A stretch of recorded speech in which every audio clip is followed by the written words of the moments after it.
And I played Virgilio Gonzalez, which was the other Cuban, also had been involved with CIA, Bay of Pig veteran. Was he the muscle? Because you got that gravitas. No, Eugenio was the muscle. Eugenio, they called him Musculito, Eugenio. Okay, not How was that guy? Not the literal muscle, but like the. Well, maybe on the show. Okay.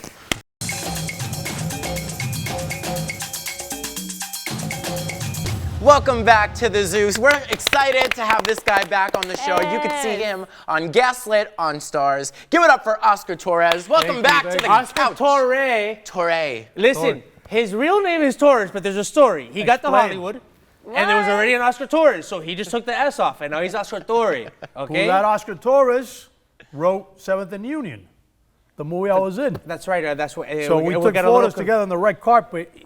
And we're like, That's who's right, the I real remember Oscar that. Torres? I remember that. We're like, that's funny. We're joking around apparently with it. you allowed him to be because you took the Oscar Torre. But I got to tell you something. There's something about Oscar Torre. There's something about leaving the S off. You know what I'm saying? I don't know. There's just something about it. You know I think what it works is? for you. I can tell you. What? When I was deciding early on if I was going to drop the S or not, I asked my cousin, Julio Carmachoso, rest in peace, great character actor that did tons of stuff. And I asked him, oye, I'm thinking about dropping the S. I feel bad about it. He goes, oye, Richo. He talked like that. Oye, Richo, we're Cuban. We don't pronounce the S. Exactly.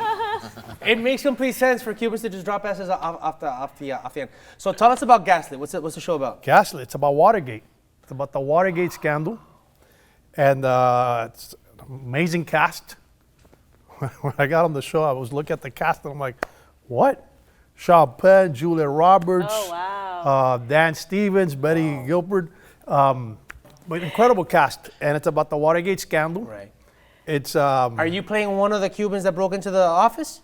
Wow. Yep. All right, now I got to get Starz. I got to watch this. One of the Cubans who break into the office. Because you guys know that the people that, okay, so there was a guy named G. Gordon Liddy, who was a ex-CIA guy. Shea Wiggin plays him. Right, and then he was, the Nixon administration basically kind of like, told them go break into the Democratic office to find out what they're doing, and basically find out if who's going to run or whatever. I think at the time, They Robert wanted to Kennedy, get stuff from McGovern. Okay, yeah. Who they felt that might have been receiving money from Castro. Right. That was a hook for the Cubans. Exactly. So the CIA already had a relationship with Bay of Pigs veterans. By the way, my grandfather was a Bay of Pigs veteran. Okay, and so they found 4 Cubans to break in, and under the guise of, hey, we gotta figure out if McGovern's taking money from Fidel Castro, and so you play one of those guys. Yeah, Amazing. they found one guy who was half Cuban, half white.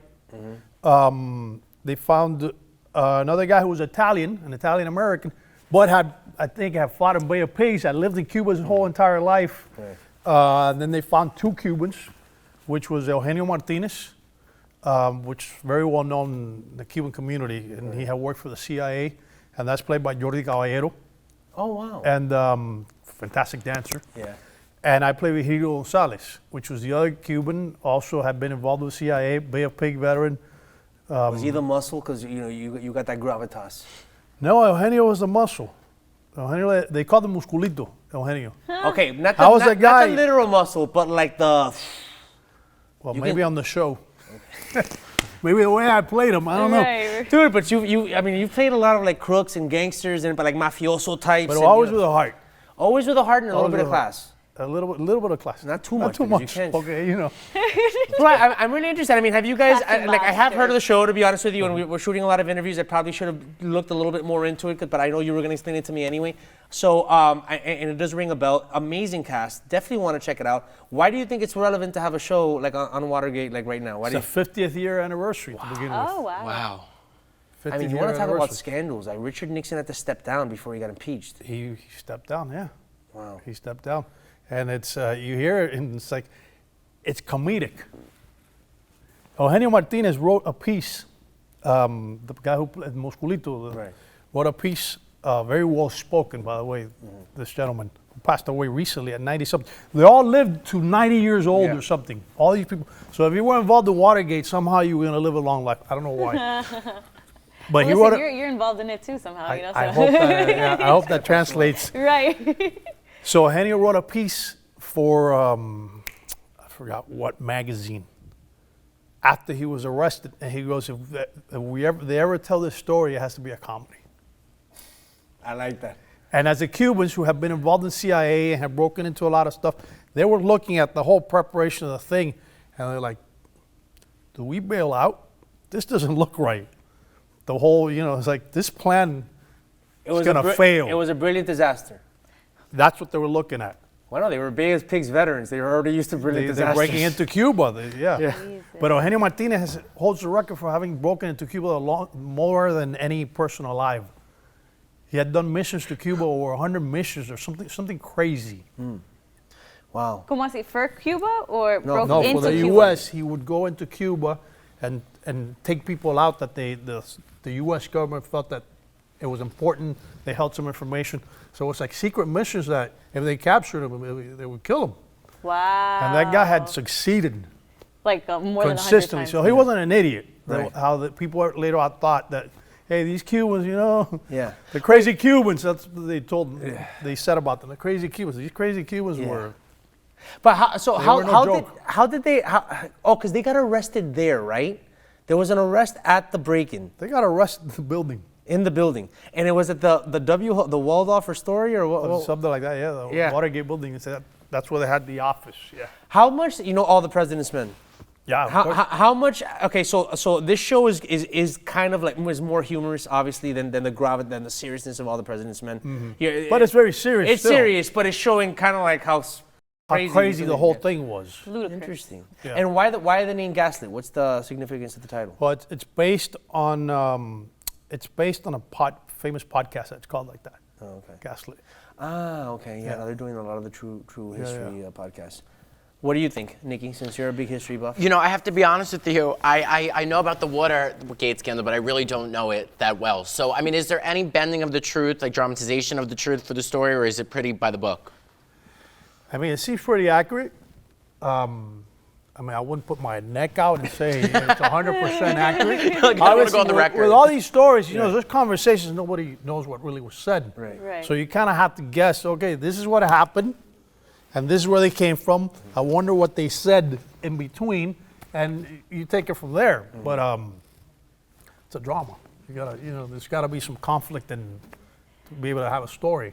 All right, we're going to take a break. When we come back, I want to hear about the film that I saw at the Georgia Latino International Film Festival, starring your wife, and written and directed by you. Yes. Right? The name of the movie is? Just a man. Just a Man and a Woman. You got it. We'll be right back on the Zoom.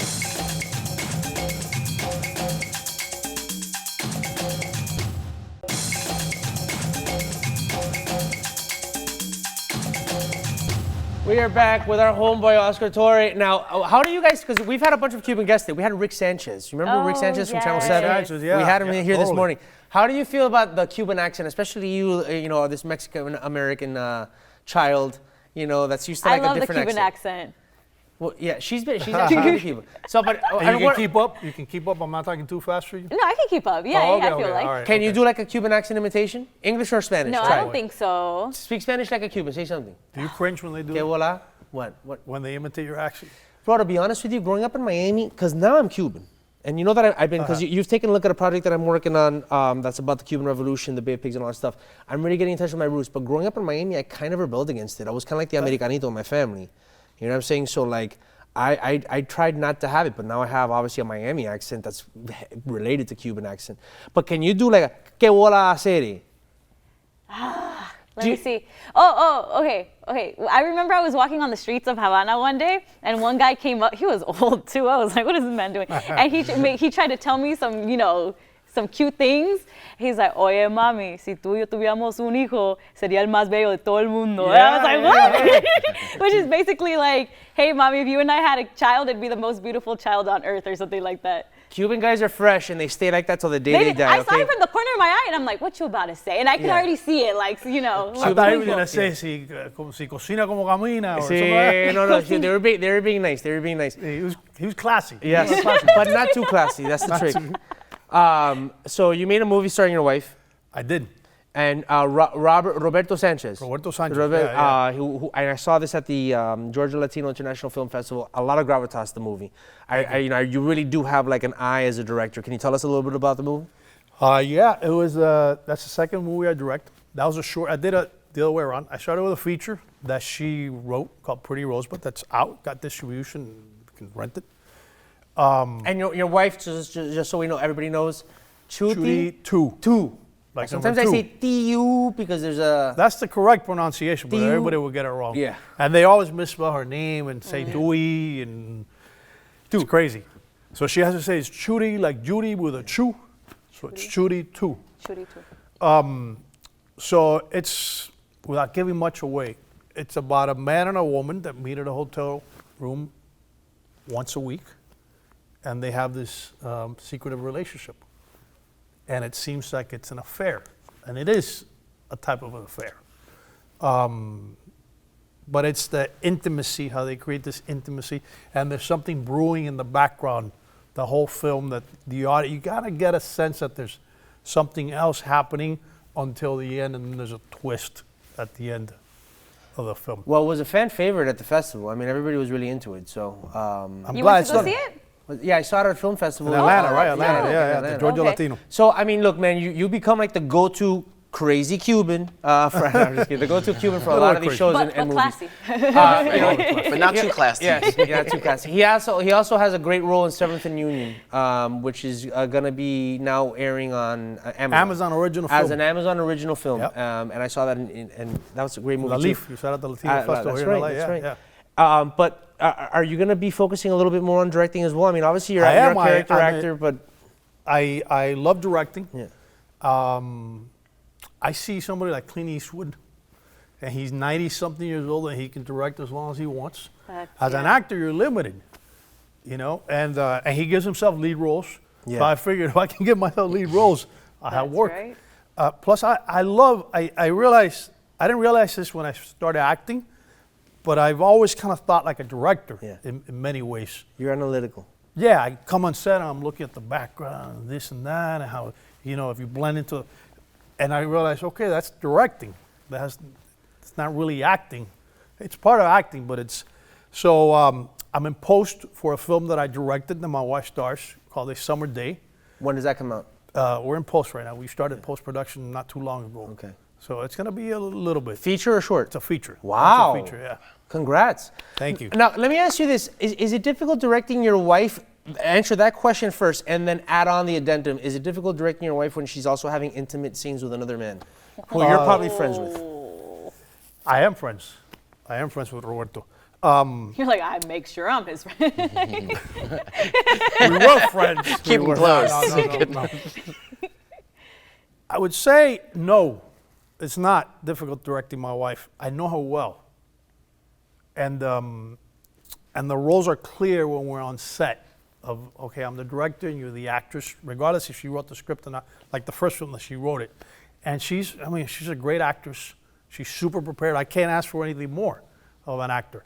And these scenes that are intimate, they're tricky. You need a lot of coverage, but when you're directing, it's like if you're doing your job right. Yeah.